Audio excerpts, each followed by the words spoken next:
Hello, Jikon 250 here. We are going to cook cassava porridge today. Very easy, simple, delicious, affordable.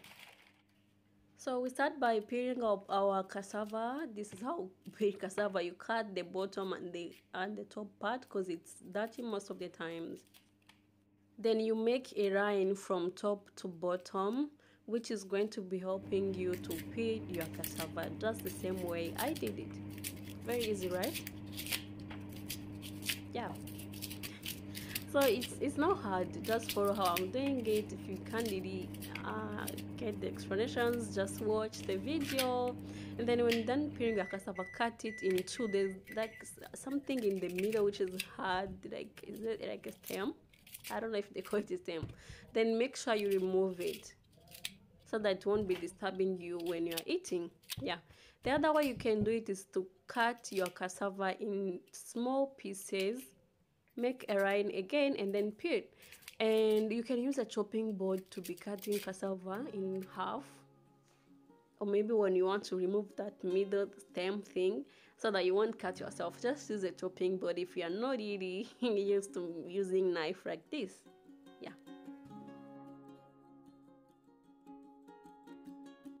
So when we are done peeling our cassava now, I've washed my cassava. What I'm going to do, I'm going to blend my tomatoes and my chilies. If you don't eat spicy, skip the chili thing.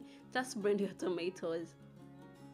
Alright, so blend your tomatoes and your chilies, and then what you're going to do next, I'm using palm oil. You can use normal vegetable oil, but palm oil, I recommend palm oil for the cassava porridge.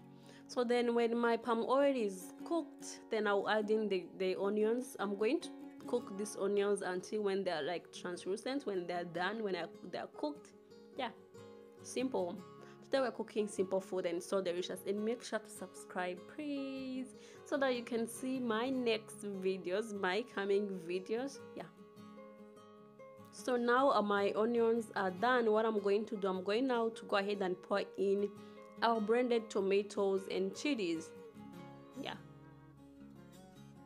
so I also rinse my blender and pour that goodness in there, please. You're not wasting anything. So yeah, I'm going to cook my tomatoes until when there's no water in no water left in anymore. So now I'll go ahead and cut my cassava in bite pieces.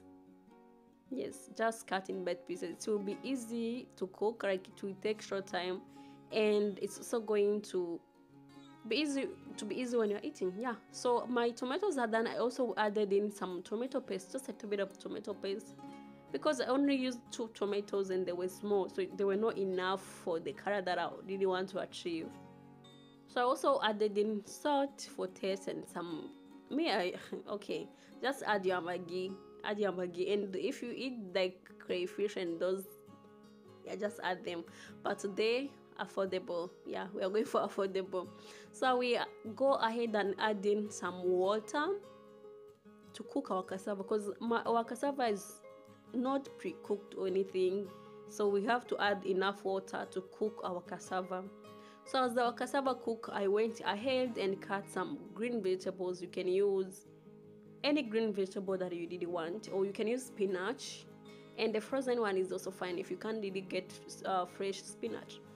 So when my cassava is soft, cooked, very cooked, I went ahead and add in my vegetables. You add in vegetables when it's already cooked. So now we're going to cook our vegetables until when they are cooked. So like, for vegetables, you don't need have to cook them for a very long time. Just make sure that, okay, cook vegetables to your desired, I don't know if you call it texture, just how you want them. Me, I don't cook them for a very long time because I want to taste them. Yeah, to taste them. I'm sorry. Yeah, I'm sorry. All right, so coming back now, our what we're going to do, we're going to mash our cassava. It's a secret. Just make sure to mash those cassava when everything is cooked. And yeah, that's it. That's how we cook our cassava porridge. Thank you so much. See you next.